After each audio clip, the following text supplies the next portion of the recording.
Thank you so much for joining me on this episode of AudienceLed Presents. Hailey McDonald, you are the VP of Revenue Marketing at Sprout Social and an expert in rapid B2B SaaS scaling. Your approach to driving revenue pipeline is incredibly technical, yet deeply human. Here are the 2 prompts that I'd love for you to answer for me on the show. Cool? Let's do it. All right. Hailey, you recently pointed out a clear sign of an elite revenue marketing engine: the literal number of minutes it takes between a prospect visiting a B2B site and receiving coordinated connection requests from corresponding AEs and heads of growth. From a modern demand gen standpoint, how do teams successfully architect these real-time intent, enrichment, and multi-threading plays without crossing the line into feeling robotic or overly transactional? Yeah. Okay. Look, if I feel like most of us have been on the receiving side of these sort of outreaches, and however automated or not, whatever versions you've ever received. And I think we've all probably experienced good ones and we've all experienced bad ones, but it's one area where I think it makes or breaks an organization if they can get this right. And what's been really fun to be on the operational side of marketing these days is how this has advanced in the last couple of years. And I think there was some rough spots in between as far as automation was unleashed, and we've had a lot of kind of like spammy stuff out there. But now you'll really see folks forming a system, and the best organizations have done this in a way where they're reducing the amount of time between a behavioral signal and human connection in a buyer's journey.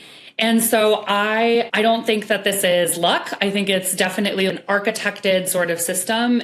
If anything, it's a ballet by the time that you put it together. And so I have 3 layers that I think about this in. Okay. So there's the signal layer, the enrichment layer, and the collaboration layer.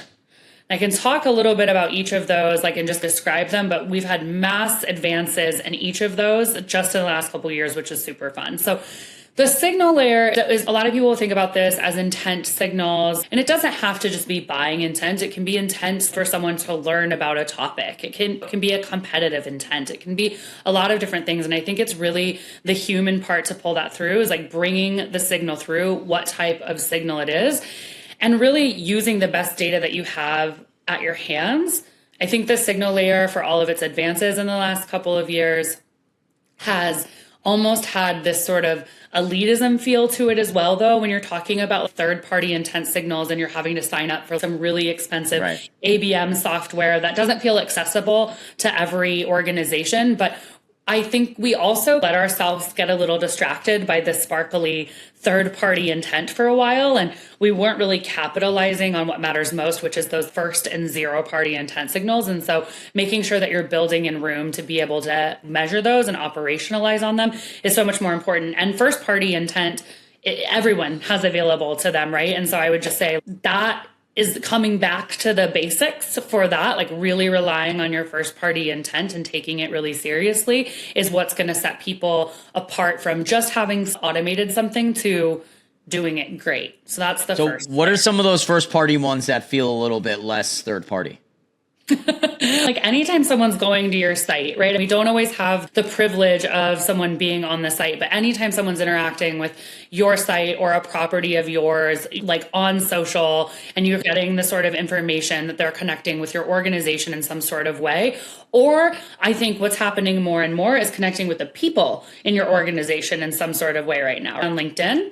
And figuring out what that connection point is, reading into a little bit, using the psychology of marketing, right? What are they actually interested in? And you should be responding to that signal very specifically as a personalization nugget instead of just a blanket signal of instead of they came to your learn more seat page and didn't fill it out, and then you get instantly they get an email that says, hey, you're interested in kind of Sprout Social. Let's talk about a little bit more. So it needs to be a little bit deeper than just someone that might have just been perusing. And I think that's when it becomes robotic, right? When the intent is blanketed and it's not narrowed down, and it just feels like you're kind of it's a wide net that has been cast. I think that's what feels robotic. And when you get it almost immediately after, I think that's where I personally feel like, okay, this is there isn't a human in the loop here that has decided to thoughtfully reach out to me about what I possibly could have wanted. That's actually so true. It's a great segue too to that kind of second layer. And this is where I think that, again, this is a build and where organizations that are great stand out from ones that are just doing the thing. Yep. And that second layer is all about the enrichment layer. Again, like if you've been in marketing, you know, we've made huge strides in this marketing and or kind of like rev ops, sales ops. We've made huge strides in this in the last couple of years. And I think we used to think about enrichment as, oh, we're just going to fill in some contact info from Zoom info and call her good, right? And then do the thing that you just said. But now we have the capability and like the whole system of waterfall enrichment. Waterfall enrichment is like maybe my favorite thing of this last century, just in general, as someone who's been in like database hell for hours and hours over the years. And I think, again, taking that human approach, like the human psychology approach of what would we want to know about someone other than just like some of their basic demographics and like their contact information. What do we want to know about their organization? What do we want to know about what we can tell about their behaviors with us now? And how can we, and this is where it's really cool where you can leverage AI, like all of those pieces of enrichment and the signals together, like start to identify some patterns for me, right? Help me as someone that's going to reach out to them, understand them in a way really quickly that nobody else does. And when you can act on that enrichment layer, that really makes the difference. Just like you're saying, it's not like, hey, I saw you visited my site. What's up? Saw you visiting my site that you were looking at this. Here's some more information on that if it's helpful. Did you have any other questions? Can I show you how other people are doing this? That's a big mouthful in one message, but you get the point. It's just different than that basic transactional thing. And that does take more than 30 seconds to do, like, right? Right. Listen, it could be quick, right? I guess there isn't an exact amount of time that you would set before kind of reaching back out and based on those signals. But I think it's just important that you got to do it tactfully and not for it to be so quick and hitting someone's inbox. I don't know. I think that's kind of the main crux of what I was thinking.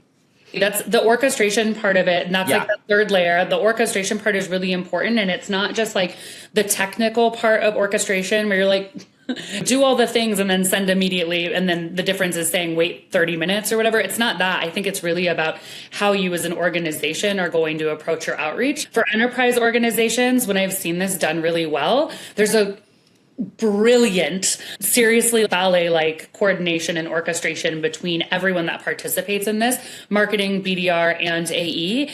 And they have a deep understanding of how each of those different roles should be talking to different people in the organization and when which should be fired off and might be the most effective. And there is definitely a way of building a system around that to be able to do it effectively and efficiently. But I think that's what automation and AI has really unlocked for us, is like the capability of spending time to focus on thinking about how we're going to make that level of sophistication within our orchestration versus just having a robot do the for it to feel different things, for it to feel personal, relevant, timely, and also as simple as having everyone. The orchestration part is what I thought was really interesting. In orchestra, everyone, the violin plays the violin notes, the trombone plays the trombone notes, not the trombone saying the violin notes as well. Right. So it's like, I already heard this from this person, from the BDR team or from the sales team, the marketing team, just having everyone know what they have to say instead of you just go down the road sometimes. It's like when you call the opposite of, it's like when you call, you have an issue with your phone and you have to talk about what happened with your phone to 10 different people. They're asking you the same questions. I already told the BDR what my issue was, like that's right, what I'm looking for, the salesperson what I'm looking for, and then just going down the road and having to repeat yourself. I think it's cool when it's orchestrated enough to the point where everyone has their specific notes on what to say to a prospect. And that's where it becomes it becomes effective. And the person that is getting it on the other end is like, okay, this feels deeply personal and not this was just a button that was pushed. That's because right. I landed on their contact us. That's right. You know what, though, what I love about that too is like, I think about this. I always am just as an operational person. I admire when I can tell that things are beautifully systematized on the back end. But you know what, like, doesn't get enough credit? It's like how much grit and dedication and just like true commitment to the job that takes from like a person's character too, right? It still takes the desire to make a good experience for your buyer, your customer, or your user. And so I think there's this like level of extra appreciation when someone really gets it right and it feels like they took the time, even if I'm not like in the need of that thing and I was just like, I don't know, Googling that day on accident or something. Yeah. It's more likely to conversation with them because I'm like, you care about what you're doing, and I really appreciate that, and that is becoming like far and few between, I think. But that is kind of what the differentiator will be, and the people that may win more is the ones that end up actually being the ones that feel more deeply personal, and it felt like the prospect or our prospective customer feels like they were seen, heard in a way that was personal. So pretty cool. That's right. Wanted to jump into the second question.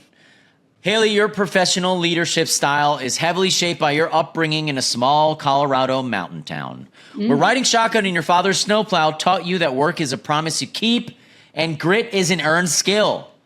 With modern B2B marketing operating as a continuous pressure test of clarity, discipline, and speed, how do you bring that exact same determination to clear the path for global revenue teams, managing fast-paced AI go-to-market strategies and massive ARR scaling pressures? Seems impossible. You know what? It feels impossible a lot of days. It feels impossible. But I think you brought up it's funny, it's from my LinkedIn bio. I know the story about growing up and sitting in my dad's snowplow, which is totally a real thing. He worked for the Colorado Department of Transportation, and I would bundle up and ride along with him all the time. He's a single dad, and it formed some really amazing early memories and a lot of what drives me these days. And I think one of the things that I learned is that grit, that's not a personality trait. That is something that you choose to do every single day. And a knife you can sharpen.